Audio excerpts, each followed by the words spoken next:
요한일서 2장 마지막 절 어제 읽었는데요. 한 번 더 보겠습니다. 너희가 그의 의로우신 줄 알면 의를 행하는 자마다 그에게서 난 줄을 알리라.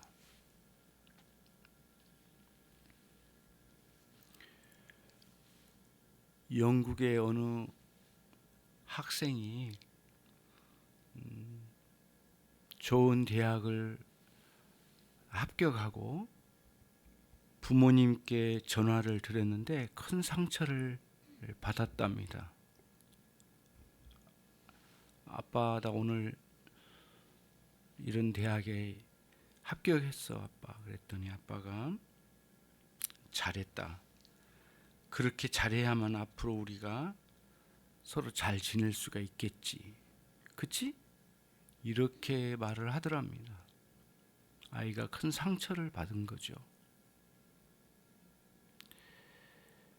그의 반대로 대답할 수가 있거든요. 아빠, 나 이렇게 좋은 대학에 입학했어요. 잘했다, 아들아. 너는 그때 지금도 아들이지만 언제든지 너는 내 아들이다. 너무 고생했다. 쉬어라. 좀 쉬어야 되겠다, 너. 이렇게 대답할 수 있는 거 아니겠습니까? 첫 번째 아빠가 대답했던 그 관점이 그 바리새파 관점입니다. 종교관으로 볼 때요. 네가 잘 보여야 우리 사이가 좋아지겠지? 네가 잘 살아야 너와 나 사이는 좋은 사이가 되겠지? 그치? 이게 뒤집어 보면 결국에는 바리새인들이 하나님을 찾아가는 종교관이에요. 하지만 기독교의 신앙과는 그렇지 않아요. 그 대학을 합격하고 네가 열심히 잘 살았기 때문에 아들인 것이 아니라 그러기 전에 이미 아들인 거고, 그렇게 훌륭하게 살지 못했더라도 아들인 거예요. 그리고 부모로서 그동안에 너무 고생 많은 아들을 향해서 쉬어야 되겠다고 하는 그런 말을 할 수가 있는 거죠. 이미 하나님과의 그 아버지와 아들 사이의 관계가 형성되어 있는 거예요. 기독교는, 기독교 신앙과는 거기서부터 출발하는 거거든요. 아버지와의 관계를 만들어내려고 하는 게 기독교가 아니라는 거예요. 그래서 오늘 말씀에 너희가 그분의 의로우신 줄 알면, 하나님이시죠? 너희는 의를 행하는 자마다, 그렇게 해서 알게 되면 의를 행하게 된다는 거예요. 그런 자마다 그 하나님으로부터 난 자인 줄 알게 되리라.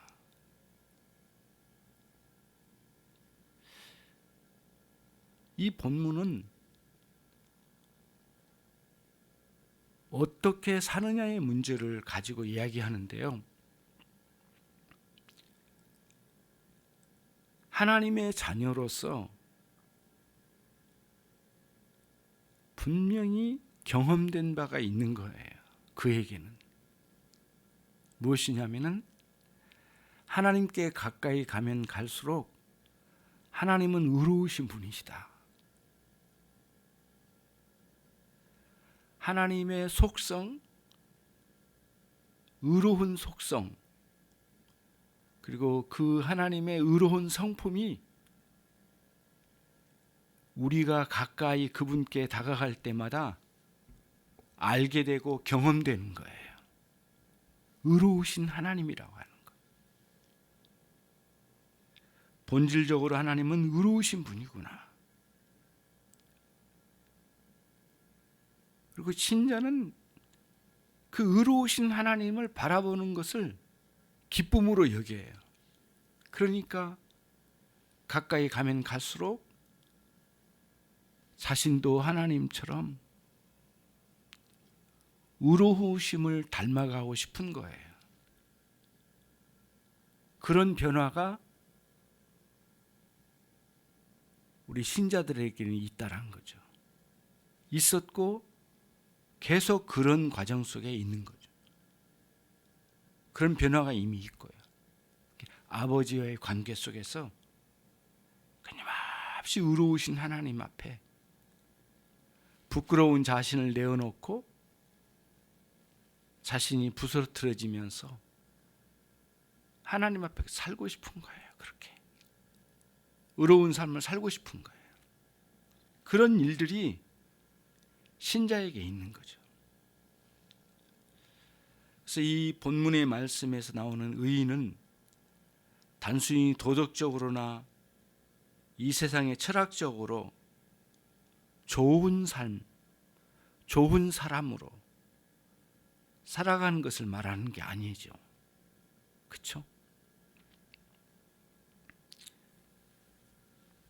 하나님을 모르는 사람들 속에도 이렇게 도덕적으로 철학적으로 훌륭하게 살아간 사람들이 있어요. 그러나 신약 성경에서 말하는 그 의로운 삶은 그것과는 전혀 달라요. 신약 성경에서 아주 뚜렷하게 그 의로우신 하나님을 닮아가는 길은 유일하게 딱 하나가 있다고 보았어요. 뭐냐면은 예수 그리스도를 믿고 그분을 따라가면서 그분처럼 살아가고자 하는 삶으로 나타내어진 의로운 삶이라는 거예요. 그 길만이 진정한 의의 삶이라는 거예요. 신자에게 있어서.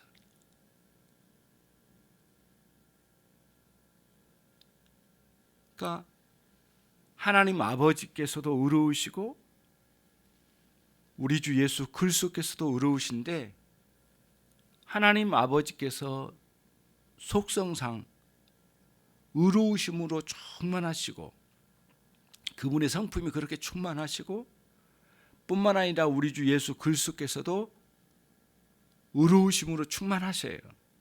그런데 우리 주 예수 그리스도께서는 조금 더 다른 면을 우리에게 보여주셔요. 아버지의 뜻을 그대로 순종하는 원리로 당신의 의를, 당신의 의로우심을 드러내신 거예요.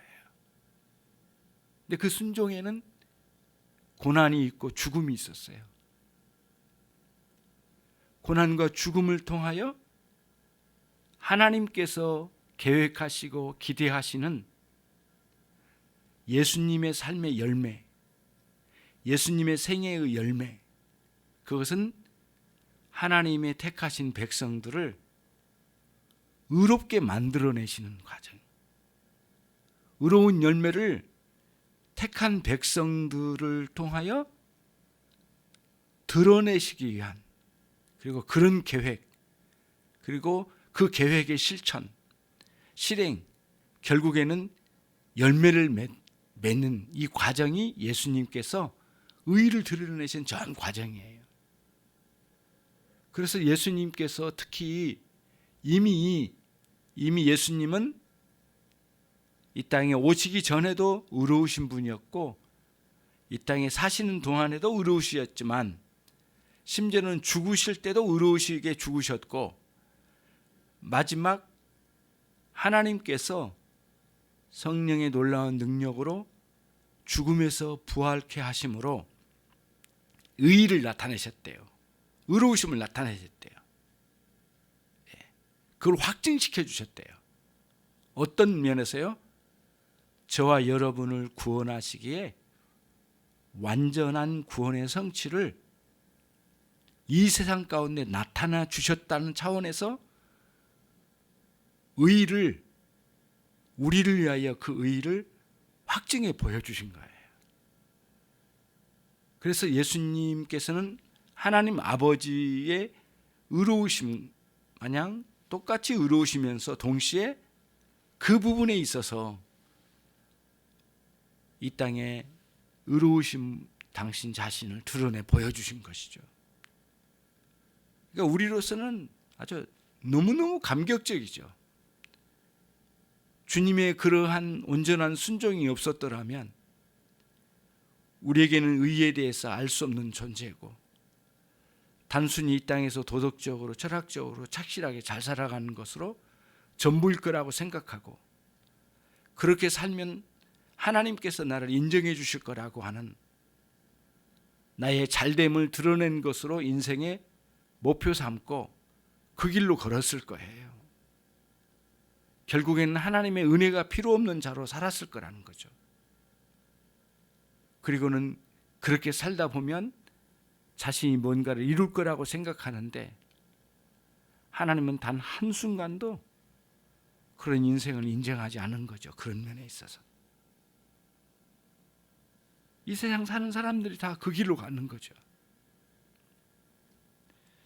특히 아브라함이 의로운 삶을 살았다고 우리는 표현하잖아요. 특히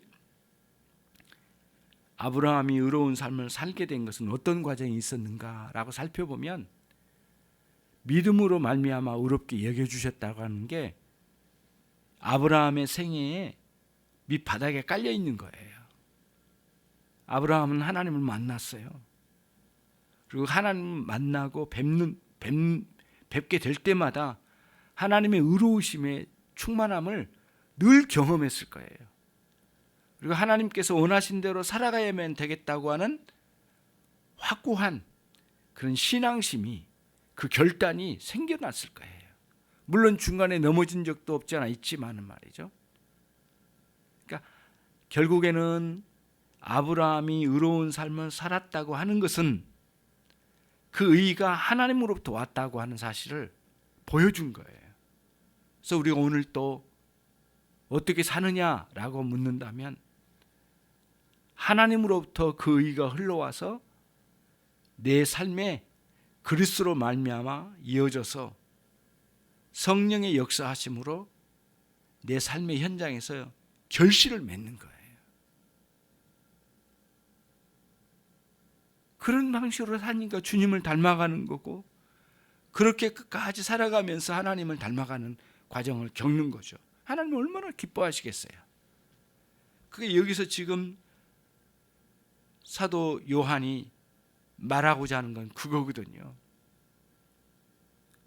정말 주님과 함께 동행하고 하나님의 뜻을 따라 그 계명을 지켜가고,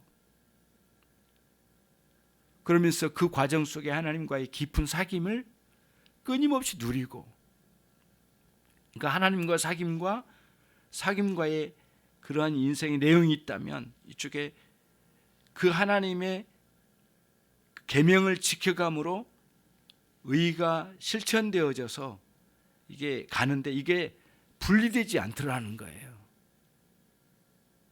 하나님을 믿노라 하고 아무렇게나 살아간다면 그 사람은 하나님을 믿는 게 아니라는 뜻이에요. 하나님을 안다 해놓고 하나님 계명을 지키지 않는다면 그는 하나님을 알고 있지 못하다는 거예요. 요한 사도가 지금 이거를 얘기하고 있는 거거든요. 이런 문제는 케린투스를 통해서 들어온 영지주의자들의 행태였기 때문에 그래요. 그런 문제가 있었던 거예요. 그 안에 그걸 지적하게 되는 것이죠. 우리는 예수님을 따르면서 그분을 닮아가는 것이고, 그분을 닮아가면서 계속적으로 그 예수님을 향해서 나가는 삶을 살고 있습니다. 요한 사도의 이러한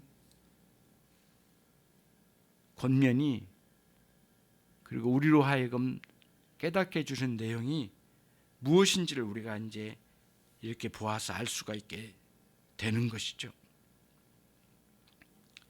성령으로 거듭난 사람이 회심을 경험합니다. 그렇죠? 거듭난 사람이 회심을 경험하지 않을 수가 없죠. 그는 말씀이 새롭게 다가옴을 경험하게 될 거예요. 반드시 경험해요. 말씀이 새롭게 다가와요. 귀에 들려온 말씀이 새롭게 이해되고, 들은 말씀이 마음에 와닿고, 와닿은 말씀이 받아들여지는 놀라운 역사가 있는데, 우리를 처음 거듭나게 하신 그 성령께서 우리 안에서 일하시기 때문이에요. 그럴 때 말씀의 깨달음은 우리의 삶의 틀을 의롭게 만들어가는 과정을 낳게 되는 것이죠. 삶의 틀이 의롭게 세워지는 것이죠. 말씀은 우리의 마음과 생각을 거룩하게 하고, 말씀은 우리의 생활을 의로운 방향으로, 의로운 목적으로 우리를 교정해 나가요. 끊임없이. 거기에 말씀은 그 도구로 사용되어지는 거죠. 누구의 도구요? 성령님의 도구로. 이것이 바로 성령으로 거듭난 자들의 특징이에요. 거듭난 사람은 사고방식도 거듭나게 되고, 그래서 육적인 감정으로 요동쳤던 옛 자아에 흔들린 갈대와 같은 내면의 세계가 말씀과 성령에 의해서 그렇게 요동치던 우리의 감정, 어찌할 수 없는 우리의 속성이 바르게 잡혀가는 거예요. 이전에는 느끼는 대로 이끌려가던 감정이었어요. 하지만 예수님께서 우리를 구원하시고 난 이후에는 이제는 느끼는 대로 끌려다니지 않아요. 혹시 넘어졌다 하더라도 곧바로 일어나요. 그래서 때로는 분노했던 것도 너무 후회스럽고 회개의 자리로 나가게 되는 거예요. 왜? 왜 그럴까요? 거듭난 신자 안에서는 자기 감정도 뭐가 문제인지를 객관적으로 보는 시각을 늘 갖게 되고, 성령께서 내 안에 내주하시는데 내가 이런 감정 처리가 옳은가에 대해서 굉장히 깊이 심사숙고하게 되는 거예요. 그리고 회개해요. 부끄러워. 내 자신. 이럴 수 없는 거란 걸 알게 돼요. 거듭난 신자의 굉장한 변화예요. 그래서 잠시 부끄러운 행태를 보였다가도 곧바로 제자리로 돌아와서 안정된 평정심을 갖게 돼요. 그리고 주님의 거룩하심과 의로우심이 무엇인지에 대해서 생각하지 않을 수가 없는 것이죠. 그리고 주님을 뒤따라 그 길을 걷게 되는 것이죠. 우리의 시야도 바뀌어요. 그리스도의 영광과 거룩의 눈을 뜨고 하나님의 그 영광과 거룩하심에 끊임없이 영적인 눈으로 바라보는 것에서 멈추지 않으려고 해요. 그때의 신자는 성숙해져 가요. 거기서 우리가 하나님의 자녀인 것을 알게 되는 것이죠. 말로만 하나님 믿는다고 하는 것으로는 충분하지 않아요. 그 안에는 수많은 종교적 거짓이 가미되어 있을 가능성이 있거든요. 어려운 시기라고 핑계대면 안 돼요. 그렇게 쉽게 분노해서는 안 되죠. 내가 누구이고 나는 어떤 분에 의해서 태어났고 나는 어떤 분에 의해서 살아가고 나는 어떤 분에 의해서 마지막 이 생애를 마감하는지 알지 않습니까? 그분을 의존하는 하루하루가 되시기를 바랍니다. 하나님께서 그들을 오늘 또 기뻐하시고 선한 길로 인도해 주실 줄로 믿습니다. 하나님 감사합니다. 저희들에게 이 말씀을 주셔서 의의 길로 걷는 길에 조금도 머뭇거리지 아니하고 온전히 순종하고자 하는 열망이 우리 안에 있게 하시고, 그리하지 못하게 하는 우리의 내적인 속성에 대하여 싸워가고 끝까지 승리하여 나가는 우리 모두가 되기를 원합니다. 이 추운 날씨에도 우리 주님과의 관계는 봄날이 되게 해 주옵소서. 예수 그리스도의 이름으로 기도 올리옵나이다. 아멘.